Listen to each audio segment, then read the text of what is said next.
हाँ जी, नमस्कार। कैसे हैं? उम्मीद करते हैं कि आप लोग बहुत ही मस्त होंगे। और जैसा कि पता ही है कि लगातार सेशन हिंदी व्याकरण का लेकर के चल रहे थे। जिन बच्चों को 2024 में बिहार बोर्ड मैट्रिक का एग्ज़ाम देना है, उनके लिए लगातार हिंदी व्याकरण का सेशन लेकर के चल रहे थे।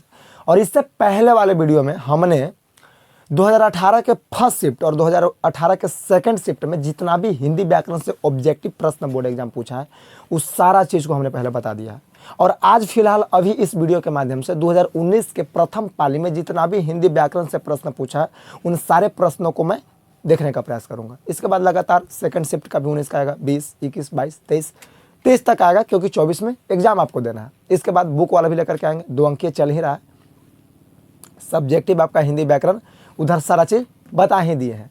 वैसा नहीं कि आपका सर्वनाम, संज्ञा, विशेषण वगैरह का डेफिनेशन पूछेगा, ऐसा बोर्ड एग्जाम फिलहाल नहीं कर रहा है। यदि पूछेगा तो आपको जरूर बताया जाएगा। आइए देखते हैं।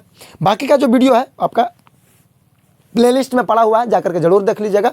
और ग्रुप वगैरह में जुड़ना है तो चैनल के अबाउट में जाइए, वहाँ से ग्रुप में जुड़ लीजिए।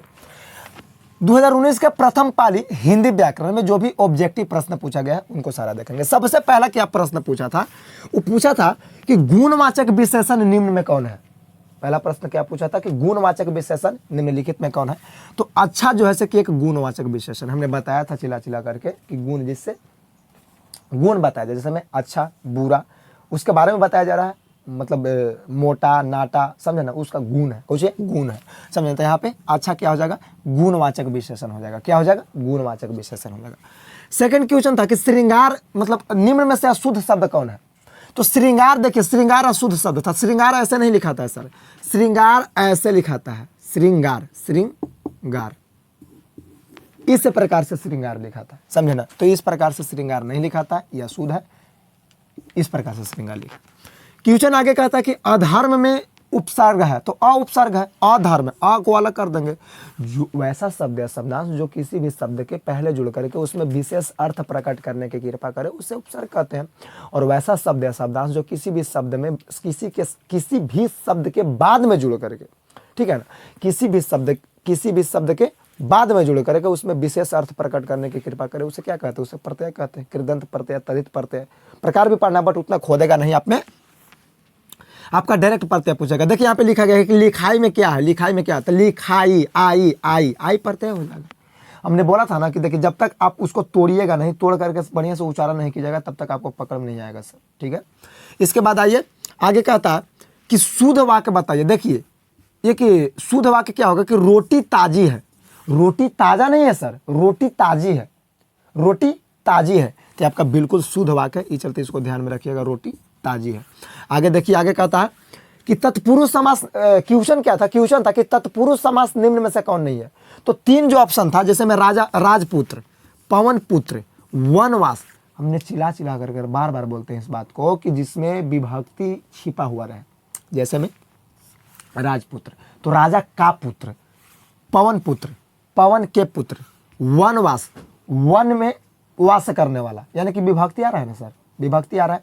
तो जिसमें विभक्ति आएगा, जिसमें विभक्ति आएगा उसमें क्या होता है? तो उसमें तत्पुरुष समास होता है। बाकी द्वंद्व आप जानिए रहे कि जिसमें योजक का चिन्ह लगा हुआ रहता है, संख्या के बात करेगा द्विगु मारेंगे, स्पेशल आदमी के बात करेगा बहुब्रीहि मारेंगे, और किसी के समान तुलना किया जाए तो कर्मधारय मारेंगे। ये सारे बात आपको पता ही है। अव्ययी भाव समास में कौन सा पद प्रधान होता है? तो पूर्व पद प्रधान होता है, ध्यान में जरा रखिएगा। अव्ययी भाव समास, अव्ययी भाव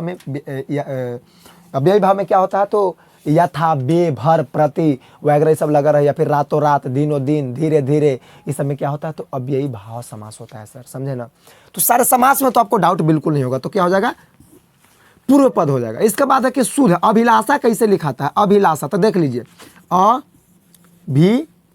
अभिलाषा, पेट फरवा सा, ठीक है ना, ध्यान दीजिएगा। अब आइए नीचे देखते हैं। नीचे आपका 9वां नंबर प्रश्न, नीचे जो आपका 9वां नंबर प्रश्न है, इसमें कहता है कि स्वर संधि है। तो उसमें आपका 3 अलग अलग संधि था, लेकिन ये जो है वाग्य देवी क्या है? स्वर संधि है। इसको जरा ध्यान में रखिएगा, संधि से भी 1-2 प्रश्न आपका बोर्ड एग्जाम पूछ ही लेता है। इसके बाद बहुत ही बढ़िया एक प्रश्न किया था कि निम्न में से सर्वनाम का कौन भेद है? निम्न में से सर्वनाम का कौन वेद है? तो बताइए कि संबंधवाचक सर्वनाम हम बताए थे ना, जिसमें रिलेशन का बोध हो। बाकी द्रव्यवाचक हो गया, जातिवाचक हो गया, व्यक्तिवाचक हो गया, ये सब संज्ञा का है बाबू। भैया मेरे सब संज्ञा के हैं, लेकिन संबंध जो है सो कि सर्वनाम के। ठीक है, आगे यदि बात करता कहता है कि निम्न में से कौन सर्वनाम है। क्वेश्चन क्या था कि निम्न में कौन सर्वनाम है, तो 3 को दे था ऑप्शन संज्ञा के, लेकिन एक उसमें वह जो दे था, तो वह हमने बोला था ना, वह, यह, मैं, तुम, ये वो सब जो भी है आपका सर्वनाम होता है, जो संज्ञा के बदले में यूज किया। जैसे हमने बोला कि राम खाना खाता है, और राम को हटा करके यदि लिख दें कि वह खाना खाता है, तो वह हमने राम को हटाया, संज्ञा को हटाया, उस सर्वनाम को लाए, सर्वनाम के बदले में क्या लिखा, वह लिखा, तो वह आपका क्या हो जाएगा, सर्वनाम हो जाएगा सर। आगे प्रश्न था कि रात दिन कौन सा समास है, तो द्वंद्व समास है। देखिए बीच में जो का चिन्ह रात या फिर और का उच्चारण हो, जैसे रात और दिन, माता और पिता, भाई और बहन, या फिर बीच में इस प्रकार से चिन्ह लगा रहा है तो उसको द्वंद्व समास मारते हैं। बार बार इस बात को मैं बोलता हूं। आइए लास्ट क्वेश्चन देखने का प्रयास करते हैं कि तेल द्रव्यवाचक संज्ञा, यानी कि संज्ञा में तो आपको दिक्कत नहीं होगा सर, संज्ञा बहुत ही बढ़िया से पढ़ाए हैं कि जिसमें माप तोल किया जा सके। जिसको कहने का मतलब कि हम गिन नहीं सकते हैं सर, जिसको गिन नहीं सकते हैं उसे क्या कहते हैं, उसे कहते हैं द्रव्यवाचक संज्ञा। क्या आप तेल को गिन लोगे, क्या आप पानी को गिन लोगे, नहीं गिनोगे। क्या आप घी को गिन लोगे, उसको सर आप गिन नहीं सकते हैं। क्या कीजिएगा पता है, उसको माप या तौल कीजिएगा, समझे ना। तो दिमाग में बिल्कुल मेंटेलिटी बैठा करके रख देना है कि द्रव्यवाचक संज्ञा को कभी हम काउंट नहीं कर सकते हैं सर। बोलिएगा कि मतलब 10 को घी दे, कभी नहीं बोल सकते हैं। बोलिएगा कि 10 किलो घी दो, समझे ना, 10 केजी घी दो, समझे ना, इस प्रकार से लोग बोलता है। तो मिलते हैं आपको सेकंड शिफ्ट का क्वेश्चन लेकर के, तब तक के लिए जय हिंद, वंदे मातरम, बाय बाय, प्रणाम।